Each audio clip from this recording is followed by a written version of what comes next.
Muli po mga kababayan, mga minamahal. Narito po muli ako upang patuloy na magbahagi ng ayon sa nasusulat. Sapagkat ito nga po ang aming layunin. Ang layunin po namin ay ipahayag ang katotohanan na ayon lamang po sa nasusulat. Kasi mga kapatid, marami pong talaga na nangangaral ng salita ng Diyos sa ating panahon na karamihan po dito ay dahil sa pera, dahil sa pakinabang, dahil sa kita, dahil sa kayamanan na maaring matamo nitong mga pastor na ito. Kaya sila ay nag-aral sa Bible School. Sila ay galing sa mga kilalang mga university.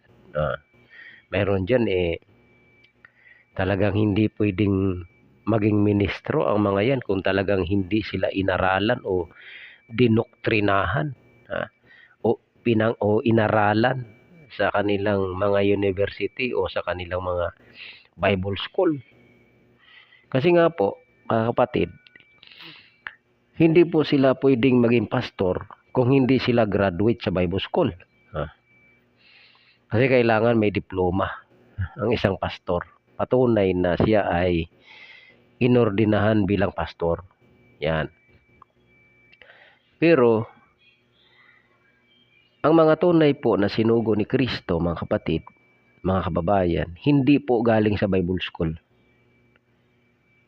Kasi, hindi naman po magtuturo ang Espiritu Santo ng kasinungalingan. Opo. Kasi sa Bible School po, maraming imbento Maraming aral na gawa-gawa ng tao. Paano nga po magkakaroon ng gabay ng Espiritu yan? Yan kaya nga itinayo nila yung mga institute na yan Institute of Theology, Seminary. Bakit? Hindi naman po para maglingkod sa Diyos ang kanilang pakay. Kundi upang magpatuloy ang negosyo na kanilang sinimulan. Kasi oras na mag-aaral sa Bible School itong isang tao, pag ito'y natutunan sa kanilang mga ginagawa-gawang aral, ang iba'y pinulot sa Bible, yun, sa kanan nila yan uordinahan as pastor. Siyempre, kung ikaw ano man ang iyong pinag-aralan, halimbawa sa sanlibutan, nag-aral ka halimbawa ng accounting, siyempre, bago ka gagraduate, kailangan o bago ka makatanggap ng talagang patunay na ikaw ay certified as accounting or teacher or doktor, kailangan mapatunayan mo na kaya mo yung iyong gagawin o yung profesyon na iyong pinapasok. Ganun po sila Ganun po yung mga pastor ngayon. Ginagaya sa karunungan ng sanlibutan. Yan. Samantalang, ang mga sinugo po ng Diyos mula sa mga propeta, hindi po galing sa Bible School yung kanilang itinuturo. Yung kanilang ipinahayag, hindi po yun galing sa Bible School. Yun po mga kapatid ay galing sa pahayag ng Diyos. Opo, totoo po yan. Galing po yan sa pahayag ng Diyos. Hindi po galing sa Bible School. Kasi po, kaya nga ngayon maraming mga naglalabasan, naglilitawan ng mga maling aral. Galing po yan sa Bible School Galing yan sa theological school. Sa Bible Seminary. Yan, dyan po galing yan. Karamihan po ng mga aral na yan, mga kasinungalingan. Mga imbentong aral. Gawa-gawa ng tao. Kasi nga po, yung imbento ng mga pagano, na itong mga Romano, pinupulot po ng mga pastor na ito Lalong-lalo na pag ang pag-uusapan ay pagkakakwartahan. Ano po? Isipin nyo, Christmas. Ha? Itong Christmas na ito, hindi aral ng Panginoon Kristo ito. Hindi rin yan Pasko. Kasi iba ang Pasko sa Christmas. Ha? Ipinagdiriwang po talaga ang Pasko. Ha? Kasi si Kristo po ay nagdiwang ng Pasko bago po siya patayin. Ha? Kasi yun po yung pagpapatunay na ang Pasko ay ipinagdiriwang yan. Paano po ba ipagdidiwang? Madalas na po nating pinag-aaralan at binabasa yan. Sa unang Korinto 5, nakalagay po doon ipagdiwang natin ang pista ng Pasko hindi sa lumang libadura, ni sa libadura man ng masamang akala at ng kasamaan, kundi sa tinapay na walang libadura ng pagtatapat at katotohanan. Ganun po ang pagdiriwang. Kaya lang, mga kapatid, pinupulot kasi nitong mga pastor na ito kung ano yung talagang mapagkakakwartahan. Yan po Kaya dito natin makikita na maraming tao na kaya nagpapastor dahil sa pakinabang. Hindi po sa mabuting kalooban. Ngayon, kanina po ating tinatalakay itong mga aral nitong mga tao.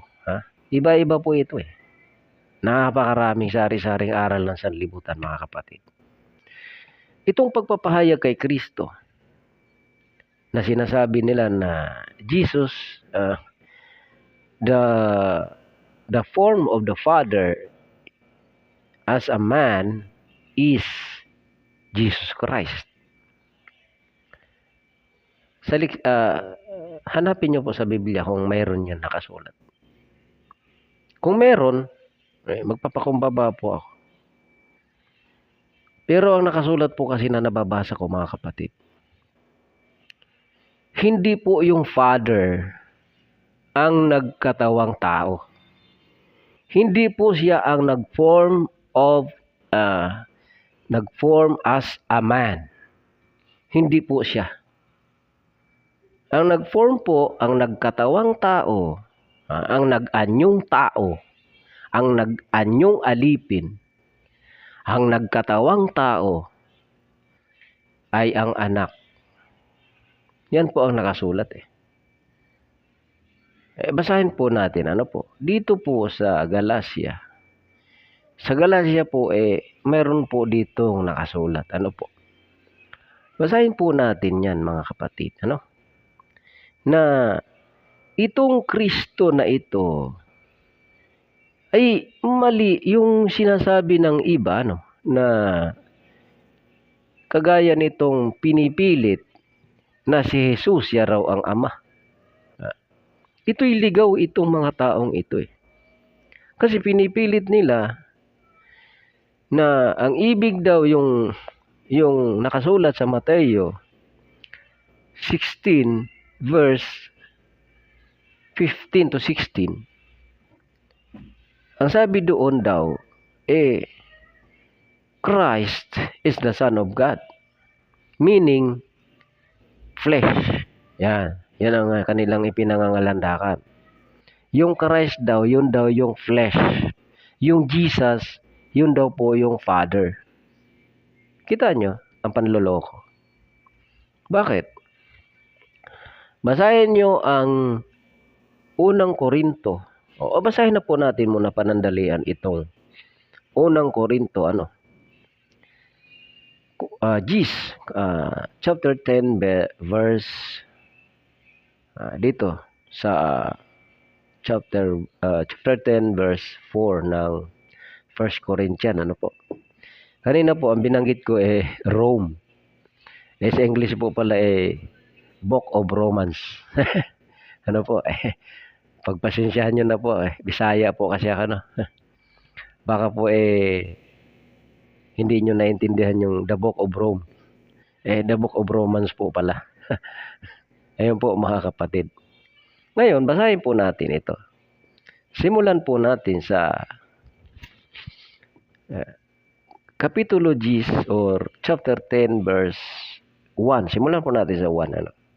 Sabagat hindi ko ibig, mga kapatid, na di ninyo maalaman na ang ating mga magulang ay nangapa sa ilalim ng alapaap, at ang lahat ay nagsitawid sa dagat, at lahat ay nangabautismuhan kay Moises sa alapaap at sa dagat. At lahat ay nagsikain ng isang pagkainding ayon sa Espiritu. At lahat ay nagsiinom ng isang inumin ding ayon sa Espiritu, sabagat nagsiinom sa batong ayon sa Espiritu na sumusunod sa kanila. At ang batong yaon ay si Kristo. Kita nyo, mga kapatid? Ngayon, itong mga tao na nagtuturo na Jesus is the Father and the Christ is the flesh or the Son, the Son of God. Balinto na po, mga kapatid. Kasi, hindi lang po pala ngayon umiiral itong Kristo. Kundi noon pa sa panahon ni Moises ay naroon. Siya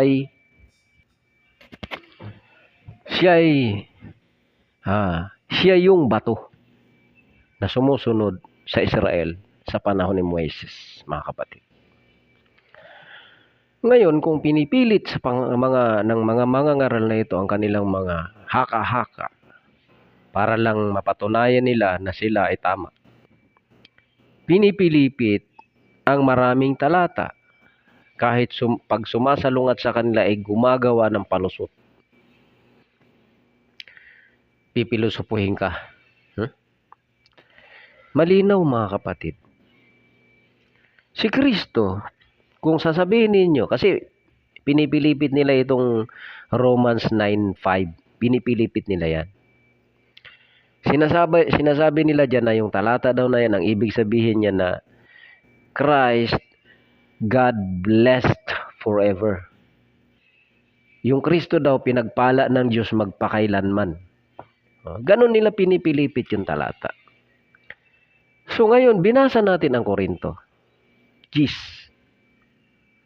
Ano man ang gawin nyo, hindi po ninyo kayang pilipitin ang salita ng Diyos. Bakit? Kasi meron po sa panahon ni Moises, ipinahayag sa panahon ni Apostol Pablo na yung sa panahon ni Moises ay naroon ang Kristo na siyang bato na sumusunod sa kanila. Yung bato na pinalo ni Moises na bumulwak ang tubig.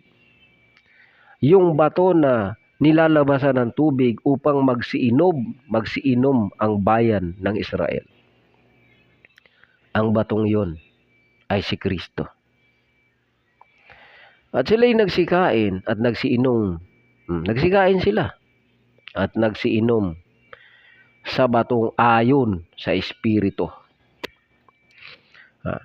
Di ba? At lahat ay nagsiinom ng isang inumin ding ayon sa Espiritu. At lahat ay nagsikain ng isang pagkain ding ayon sa Espiritu. Puro Espiritu ang tinutukoy dito. Sino ba yung Espiritu na yon? Anong klaseng Espiritu yon? Na ang mga Israel ay pinapakain ng Espiritu na ito. At mayroon pang uminom sila sa isang inumin ding ayon sa Espiritu. Sapagkat nagsiinom sa batong ayon sa Espiritu na sumusunod sa kanila. Kagaya nitong mga iglesia ni Kulapo. Ay INSI, iglesia ni Kulapo. Pinipilit na si Kristo ay tao lang. Pero si Kristo, ano man ang gawin nyo, nandoon na pala talaga siya. Sa panahon ni Moises. At sa simula pa, bago palalaki ng sanlibutan, naroon na siya. Bakit? Kaya nga siya tinawag na the only begotten Son. Kasi siya po yung kaisa-isang anak ng Diyos. Ha? Kasi wala pa po ang sanlibutan, naroon na siya. Niluwalhati nga po siya. Niluwalhati na po siya bago ang sanlibutan ay naging gayon. Niluwalhati na ang Kristo. Niluwalhati na siya ng Ama. Ngayon sasabihin ninyo, naging tatlo ang Diyos, Brad. Kayo nagsabi nun, hindi ako. Kasi ang pagka-Diyos ng Ama at ng Anak ay iisa. Bakit? Sabi niya, gaya mo, Ama, sa akin at ako'y sa iyo. Na iisa. Yan. Iisa lang po kasi. Ang Ama at ang Anak pinakikilala sa kanyang sarili na iisa. Tayo'y iisa. Yan. Gaya naman natin na iisa. Anong karapatan mo na questionin ang sinalita ng Diyos? Na siya, ang Ama at ang Anak ay iisa. Wala kang karapatan na questionin yun. Dahil aral ng Diyos yun. Isang halimbawa, ang pagtatalaga ng Diyos kay Adan at kay Eva. Ang sabi ng Diyos, iiwan ng lalaki ang kanyang ama at ina at makikipisan sa kanyang asawa. At sila'y hindi na dalawa, kundi iisa. Sila'y magiging isang laman. Ano ibig sabihin, mga kapatid? Kapag sinabi ng Diyos na iisa, may karapatan ka bang questionin yung kanyang isinasabi? Si Kristo po, ipinangangaral na, sabi niya, Ama, sila na mga ibinigay mo sa akin, nais kong sila'y maging isa. Gaya naman natin na iisa. Natin. Pag sinabing natin, mayroon siyang kasama. Pero ano sila? Iisa. Pero tunay po mga kapatid, na si Kristo ay talagang ipinakilala siya na, ang sabi niya rito, mga kapatid, na sa Kapitulo 17, dito sa Kapitulo 17, mga kapatid,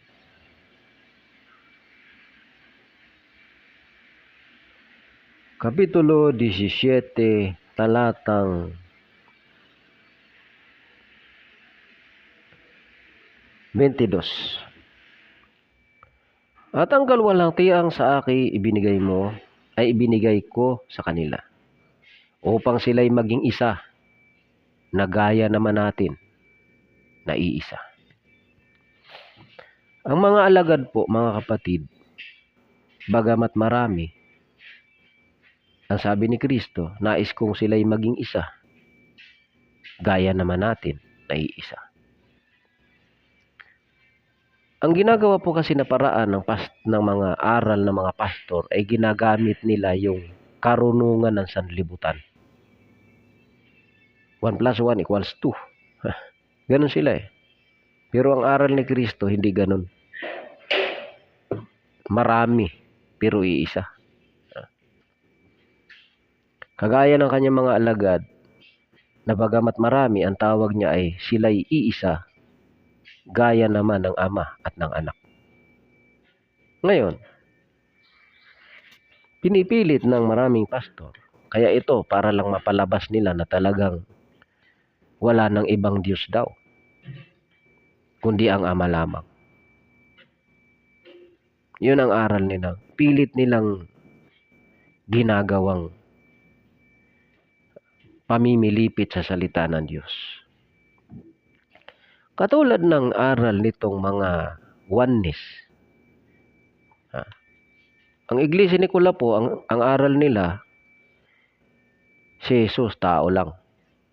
Ngayon, ang ginawa naman itong mga oneness, si Jesus Christ naman yung Ama. Kaya nagkaloko-loko yung paniniwala ng tao eh. Nagkandaloko-loko ang paniniwala ng tao dahil sa aral ng mga taong ito na ayaw magsisunod ayon sa nasusulat. Kasi kung talagang ikaw ay tunay na sumusunod sa aral ng Diyos, dapat wala kang pamimilipit eh. Hindi mo dapat pipilipitin ang salita ng Diyos. Kung ano yung ipinahayag ng Diyos, yun eh. Ngayon may narinig na naman kasi ako. Kaya ito pinakinggan ko eh, binulay-bulay ko yung kanyang sinabi. Sabi niya, the Father, there's a one God. Ang kanyang pahayag, one God. Worship in one God. Tapos, the Father formed as a man is Jesus Christ. Kita nyo? Yung pagiging, yun daw, yung Ama, nag-anyong tao o nagkatawang tao, yun daw yun si Jesus Christ. Father. Ba't ganun ang aral mo? Ba't ganun ang aral niya? No? Wala mang nakasulat na ganyan. Dahil kahit anong gawin mo, kahit biyakin mo pa yung Bible, wala po talaga nakasulat na ang Ama, siya yung nag-anyong tao. Wala po talaga nakasulat na ang Ama ang nagkatawang tao. Kundi ang nagkatawang tao, yung anak. Malinaw eh. Balikan po natin yung binasa natin kanina. John 20 verse 31. Ano? Malinaw talaga rito mga kapatid eh. Ulitin natin itong pagbasa. Wala pong ipinahayag talaga eh. Walang aral na ang Ama ay nag-anyong tao. Yun daw si Jesus Christ. O di kaya si Ama ang nagkatawang tao at yun ay si Jesus Christ. Wala pong aral na ganun mga kapatid. Dahil ang pagpapakilala kay Kristo, siya ay anak ng Diyos. Si Jesus, basahin natin ngunit ang mga ito ay nangasulat upang kayo'y magsisampalataya na si Jesus ay ang Kristo, ang anak ng Diyos. At sa inyong pagsampalataya ay magkaroon kayo ng buhay sa kanyang pangalan. Ang linaw po eh. Kaya, ano man ang sasabihin mo, magpapalusot ka sa aral mo. Binanggit mo na eh. Binanggit mo na. The Father, the form of a man is Jesus Christ. Sipin mo yung pangangaral na yan. Yung Ama, nag-anyong tao, yung tao na yon ay si Jesus Christ. Mga kapatid, wala pong kabuluhang aral yan, mga kababayan. Ngayon, itong pastor na ito ay maraming hula-hula ito eh. Na ang sabi maraming naniniwala sa kanya kasi nga daw nagaganap. Mga kapatid, kung tunay kang sinugo ng Diyos, dapat ang aral mo ayon sa aral ng Diyos. Kasi, hindi naman magsusugo ang Diyos ng isang sinungaling. Hindi ka naman isusugo ng Diyos kung ang dala-dala mong turo kasinungalingan. Di ba? O minsan, ang tao kasi, maaring sa una, tama ang sinasabi mo. Wala ka pang ipinahayag na kasinungalingan. Pero nung magpapatuloy ka, hindi ka na nananatili sa katotohanan. Kasi sinabi po sa Juan yun sa ikalawang Juan. Ang sino mang nagpapatuloy at hindi nananahan sa aral ni Kristo ay hindi kinaroroonan ng Diyos. Ganun po yan Kailangan, ang aral na ating pinanghahawakan ay yung katotohanan. Walang kasinungalingan, mga kapatid. Uulitin ko, si Kristo ay hindi pinakikilala na ang Jesus na ito ay siya yung Ama na nagmanifest in the flesh, or nagform as a man. Hindi po siya nagform of man. Hindi po siya naging tao, yung Ama. Wala pong ganun. Dahil malinaw sa Juan 1 na ang kasama ng Diyos ay yung salita. Ang salita ay kasama na ng Diyos sa pasimula. At ang Diyos ay ang salita. Ngayon yung salita na yun, nakasama ng Diyos na Ama sa pasimula, siya yung bugtong na anak ng Diyos. Basahin natin sa talatang 18. 1:18 ng John. Ano po? John 1:18. Walang taong nakakita kailanman sa Diyos. Ang bugtong na anak na nasa sinapupunan ng Ama, siya ang nagpakilala sa Kanya. Inulit May anak po talaga, mga kapatid. Hindi pa man nagkatawang tao ang salita, ay tinawag na siyang anak, bugtong na anak na nasa piling ng Ama. Ano man ang gawin ng mga tao na pamimilipit ng salita, wala po kayong magagawa Kasi ang lalabas po talaga, lalabas pong sinungaling kayo. Lalo na yung sinasabi ninyo na yung Jesus is the Father, tapos yung Christ is the Son, flesh. Paano naging flesh yung Kristo? Kasama nga siya ni Moises Sa panahon ni Moises, nandun siya. Siya yung bato na nagpainom sa Israel. O sinong sinungaling? Mga kapatid. Nandun si Kristo Yung anak. Yung bugtong na anak. Kasi nga po, si Kristo ay tinatawag na hiwagang natatago sa mahabang panahon. Ngayoy nahayag na. Kaya kayong mga uto-uto na sinasabihan ng mga ministro ninyo, mga pastor ninyo, na hindi kayo pwede magbasa ng Biblia kasi ang Biblia ay hiwagang natatago. Niloloko po kayo Kasi hanggang ngayon hindi pa hayag sa kanila ang hiwaga. Kaya kayong mga uto-uto, hindi rin mahayag sa inyo ang hiwaga. Kasi nagpapauto kayo. Kasi ang hiwaga po'y hayag na Hayag na. Ngayon, ulitin ko lang. Hindi po talaga ipinahayag na ang Kristo o ang Jesus ay siyang Ama. Hindi po talaga ipinahayag yan.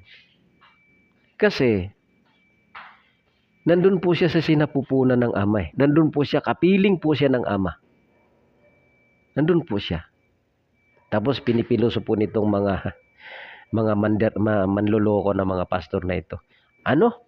Sa sinapupunan? Tanong mo sa sarili mo.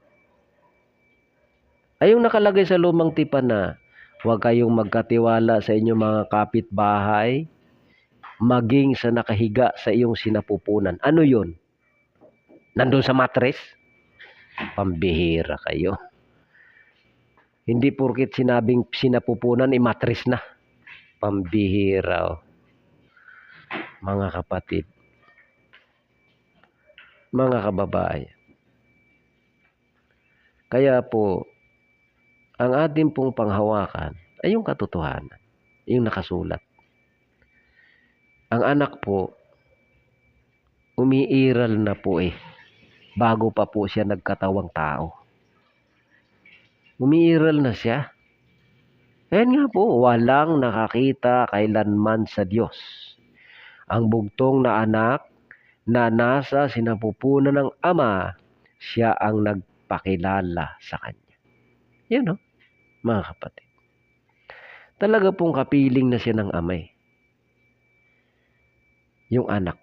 Bago siya nagkatawang tao, andun na siya. Kaya nga ang sabi sa 1:1 ng Juan, nang pasimula siya ang verbo. At ang verbo ay sumasa Diyos. At ang verbo ay Diyos. Ito rin ang pasimula ay sumasa Diyos. Ang lahat ng mga bagay ay ginawa sa pamamagitan niya. At alinman sa lahat ng ginawa ay hindi ginawa kung wala siya. Nasa Kanya ang buhay. At ang buhay ay siyang ilaw ng mga tao. Talatang 12. Dito na po sa 14. Ano po? At nagkatawang tao ang verbo. At tumahan sa gitna natin. At nakita namin ang kanyang kaluwalhatian. Kaluwalhatian gaya ng bugtong ng Ama na puspos ng biyaya at katotohanan. Yun po Yung bugtong ng Ama, puspos ng biyaya at katotohanan. Hindi po sinabing siya yung Ama na bugtong na sarili niya.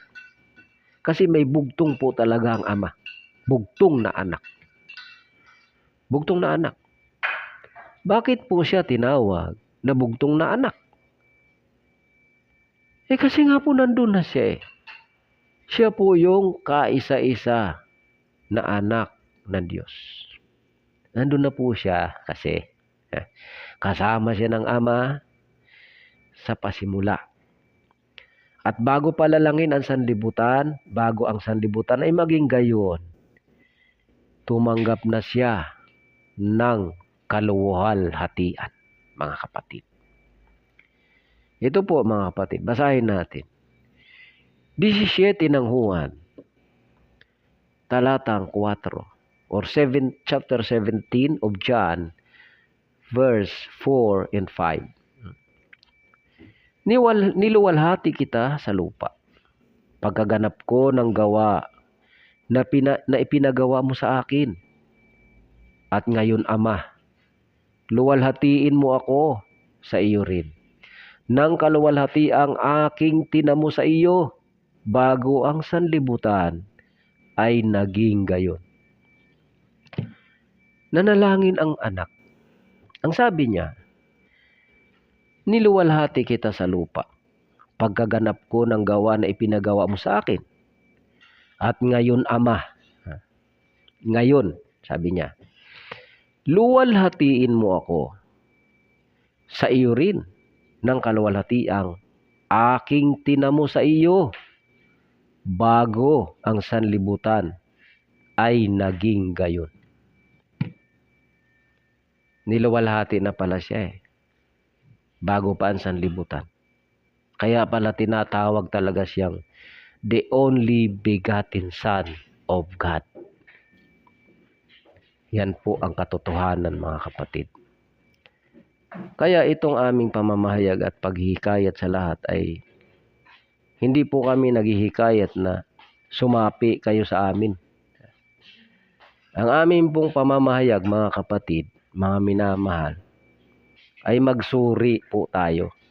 Upang huwag tayong malinlang nitong maraming mga nagtuturo na ito ng kasinungalingan. Nagtuturo ng mga kabulaanan sa ating sanlibutan ngayon. At tunay po yan na nagaganap sapagkat yan po'y hinula ni Kristo. Na talagang lilitaw po ito mga bulaang Kristo na ito at mga bulaang propeta na ito. Ngayon, ang aral sa atin mga kapatid ay sabi ni Apostol Pablo, ito yung ating panghawakan, mga minamahal. Ngayoy ipinatatalastas ko sa inyo. Dito sa chapter 15 of 1 Corinthians, verse 1 and 2. Ano po? Sabi rito, ngayoy ipinatatalastas ko sa inyo mga kapatid. Ang ebanghelyo na sa inyo'y aking ipinangaral, na inyo namang tinanggap, na siya naman ninyong pinananatilihan. Sa pamamagitan naman ito'y ligtas kayo kung matiyaga ninyong iingatan ang mga salitang ipinangaral ko sa inyo. Maliban na kung kayo'y nagsisampalataya ng walang kabuluhan. Talaga pong sinabi dito na sa pamamagitan nito, ligtas kayo. Kung matiyaga ninyong iingatan ang mga salitang ipinangaral ko sa inyo. Kaya hindi po basta-basta yung mag-iimin-imin ka na lang, mag-praise the Lord, tapos sasabihin mo sa sarili mo, ligtas ka na. Claim ka ng claim sa sarili mo. Kagaya nitong mga hindi na kailangan gumawa ng mabuti. Claim lang ng claim. Praise the Lord. I'm always saved. Ganon sila. Kahit daw hindi na sila gumawa ng mabuti, ligtas pa rin sila. Sipin nyo. Pero claim ka man ng claim, sabi ni Apostol Pablo, maliban na kung nagsisampalataya kayo ng walang kabuluhan. So mayroong pananampalataya palang walang kabuluhan. Kasi ang sabi ni Apostol Pablo, sa pamamagitan nito, ligtas kayo kung matiyaga ninyong iingatan. Iingatan, hindi sinabing lulukuhin. Matiyaga ninyong iingatan ang mga salitang ipinangaral ko sa inyo. Kailangan matiyaga para mapatunayan mong ligtas ka. Hindi ka nagtuturo ng kasinungalingan. Hindi ka nagtuturo ng kamalian. So muli mga kapatid, inuulit ko. Ang amin pong patuloy na pagpapahayag ay ayon lamang po sa nasusulat. Kaya ang amin pong panghihikayat sa marami, sa lahat, tayo po ay magsiyasat, magbasa ng Biblia upang huwag tayong malinlang at maligaw na lang sa maraming mga nagtuturo sa ating panahon. So muli, pagpalain kayo ng Panginoon at patuloy nawang sumainyo ang kapayapaan. God bless po muli sa inyong lahat mga kapatid. Nawa sa mga may karamdaman, may mga sakit, ay pagalingin nawa kayo ng Panginoon. God bless po sa inyong lahat.